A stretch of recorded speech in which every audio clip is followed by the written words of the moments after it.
Lu pernah nggak sih, pas lagi nongkrong sama temen lu, terus ada yang nyeletuk, "Bro, gue baru beli saham, yang katanya bakal naik." Terus temen lu yang satunya lagi bilang, "Ah, saham mah jadul bro, mending pindah ke kripto aja. Gue baru cuan 3 kali lipat." Nah, kalau lu pernah ngerasain kebingungan, lu nggak sendiri bro. Banyak pemula yang masih bingung buat milih antara saham sama kripto. Nah, makanya hari ini gue mau ngajak lu buat ngobrol santai soal pertanyaan klasik yang sering banget muncul. Antara kripto versus saham, mana yang cocok buat pemula? Gue inget banget dulu pertama kali gue kenal dunia investasi, gue tuh bener-bener buta. Ada temen gue yang udah duluan main saham, dia cerita soal analisa teknikal, candlestick, laporan keuangan, pokoknya ribet banget buat gue waktu itu. Di sisi lain, gue juga ngeliat temen gue yang lagi hype banget sama kripto. Tiap hari dia mantengin market, beli token-token aneh, terus posting story dengan hashtag to the moon. Nah, sekarang gue bakal kasih gambaran simpelnya bro. Bayangin saham itu kayak lu beli sebagian kecil dari perusahaan beneran. Misalnya, lu beli sahamnya Gojek. Artinya, lu tuh punya sebagian kecil kepemilikan dari Gojek. Kalau Gojek untung dan berkembang, ya harga saham lu bisa naik. Tapi kalau Gojek rugi, ya siap-siap aja harganya bakal turun. Sedangkan kripto itu kayak lu beli koin digital. Ada yang kayak Bitcoin, Ethereum, sampai token lucu-lucuan kayak Shiba Inu. Beberapa kripto itu punya fungsi di dalam ekosistem mereka sendiri. Misalnya Ethereum bisa dipakai buat bikin aplikasi, smart contract, dan macam-macam hal keren lainnya. Tapi jujur aja ya, kripto itu naik turunnya bisa ekstrim banget bro. Makanya banyak yang bilang, kripto tuh cocok buat orang yang mentalnya kuat dan siap ambil risiko. Sedangkan saham lebih kalem bro. Walaupun tetap ada risikonya, tapi naik turunnya nggak secepat kripto. Jadi intinya, dua-duanya punya karakteristik masing-masing. Saham itu lebih ke arah jangka panjang, stabil, dan cocok buat yang suka analisa fundamental. Sedangkan kripto lebih ke arah teknologi, inovatif, tapi juga lebih berisiko. Nah, sekarang gua mau kupas lebih dalam soal kelebihan dan kekurangannya. Biar lu nggak cuma tahu permukaan doang. Karena buat gua pribadi, sebelum lu milih antara dua hal, penting banget lu tahu plus minusnya. Ini ibarat kayak lu pacaran, tapi masa iya lu cuma lihat cakepnya doang tanpa ngeliat sikap dan kepribadiannya. Nah, sekarang gua bakal bahas kelebihan dan kekurangan kalau lu berinvestasi di saham. Kita mulai dari kelebihannya dulu. Yang pertama, saham itu udah jelas banget sistemnya. Kalau di Indonesia, ada OJK yang ngawasin. Jadi orang nggak bisa seenaknya bikin saham abal-abal. Mereka harus lulus dari berbagai tes yang ada, misalnya pengecekan laporan keuangan harus jelas dan transparan. Yang kedua, saham cocok buat jangka panjang. Lu pernah dengar istilah investasi value? Nah, saham tuh cocok buat orang yang sabar. Beli sekarang, simpen 5-10 tahun, dan nikmatin hasilnya nanti. Banyak yang udah buktiin bisa pensiun dari hasil saham doang, asal konsisten. Ketiga, lu bisa dapat dividen dari saham. Ini tuh kayak bonus yang dikasih dari perusahaan kepada para pemegang saham. Ini biasanya disebut dengan dividen, yaitu pembagian keuntungan dari perusahaan ke pemegang saham. Ini tuh, kayak lu punya warung, terus dapat bagian dari hasil jualan tiap tahunnya. Nah, sekarang kita bakal bahas kekurangannya. 1.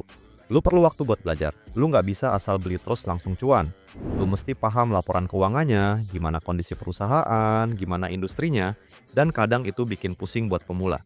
Apalagi kalau lu nggak suka baca-baca data, lu bisa bosen duluan pas lihat datanya. Kedua, saham itu geraknya lambat. Buat lu yang doyan hasil cepet, kadang saham ngebosenin. Karena naiknya dikit-dikit dan nggak bisa secepat kripto.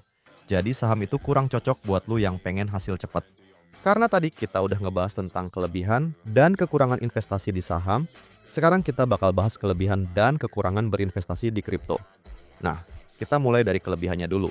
Yang pertama, potensi cuannya jauh lebih gede. Lu pasti udah sering lihat story orang yang bilang, "Wah, koin gua naik 500% dalam seminggu." Emang bener sih, kripto punya potensi untung yang tinggi. Tapi inget bro, semakin tinggi potensi cuannya, makin tinggi juga risikonya. Yang kedua, akses ke kripto jauh lebih gampang. Lu nggak perlu buka rekening di bank atau kirim dokumen macam-macam. Cukup download aplikasi, verifikasi akun, dan lu udah bisa beli kripto. Bahkan lu bisa mulai cuman modal 10.000. Ketiga, kripto itu buka 24 jam non-stop. Jadi pasar kripto nggak kenal libur bro. Lu bisa aja trading di jam 2 pagi sambil ngopi di angkringan kalau lu mau. Jadi, Kripto cocok buat lo yang suka begadang atau punya jadwal fleksibel. Nah, setelah kita bahas kelebihannya sekarang, kita bakal bahas kekurangannya. Pertama, kripto itu punya volatilitas yang sangat tinggi. Gue pernah lihat kripto yang harganya naik 30% dalam sejam, terus 2 jam kemudian harganya anjlok 50%. Kalau mental lu nggak kuat, lu bisa stres sendiri. Dan di kripto ini sering kejadian, jadi bukan kasus langka. Kedua, banyak project nggak jelas. Karena siapa aja bisa bikin token sendiri, jadi banyak juga kripto yang nggak punya fundamental. Ini tuh ibaratnya kayak startup yang cuman modal logo doang dan nggak ada produknya. Jadi lu mesti jago bedain mana yang real project sama mana project yang cuman cari cuan doang. Ketiga, kripto belum punya aturan yang jelas. Di beberapa negara, termasuk Indonesia, regulasi kripto masih berkembang. Itu artinya ada kemungkinan peraturan bisa berubah-ubah. Misalnya tiba-tiba pajak dinaikin atau koin tertentu dilarang. Jadi intinya gini bro, saham itu ibarat kayak kapal besar, yang lambat tapi stabil dan aman. Sedangkan kripto itu kayak jet ski, kenceng tapi gampang kebalik kalau lu nggak hati-hati. Nah, karena sekarang lu udah tahu kan apa bedanya saham sama kripto, serta apa aja kelebihan dan kekurangannya. Tapi gue yakin, pasti masih ada yang mikir, terus gue harus mulai dari mana dong? Dan harus ngapain dulu? Tenang bro, gue juga pernah ada di posisi itu. Waktu itu gue bingung banget harus mulai dari mana dan harus ngapain aja. Nah makanya sekarang gue mau kasih lu langkah-langkah simpelnya. Jadi lu tinggal ikutin aja satu-satu. Dan percaya deh, lama-lama lu bakal makin paham dan pede. Tapi inget gue cuman bakal ngasih langkah-langkah dasarnya doang. Jadi kalau lu udah jago, lu bisa skip aja video ini. Yang pertama, lu harus punya tujuan. Jadi sebelum lu beli apa-apa, pastikan lu tanya dulu ke diri sendiri. Lu investasi buat apa? Dan kenapa gua harus investasi di sini? Ingat, tujuan itu penting bro, karena bakal nentuin strategi dan gaya investasi lu. Misalnya lu orang yang nggak suka ambil risiko dan pengen nabung buat 5 tahun ke depan, berarti saham bisa lebih cocok. Tapi kalau lu siap dengan naik turun harga dan pengen coba inovasi baru, kripto bisa jadi pilihan yang menarik. Berikutnya, lu bisa pelajari dulu basicnya pelan-pelan. Lu nggak perlu ngerti semua hal dalam sehari. Ambil waktu lu buat belajar, tapi konsisten. Lu bisa mulai dari nonton video YouTube, kayak channel ini misalnya, atau bisa baca artikel ringan. Kalau lu mau invest di saham, lu bisa pelajari dulu apa itu IHSG, apa itu dividen, dan gimana cara baca laporan keuangannya.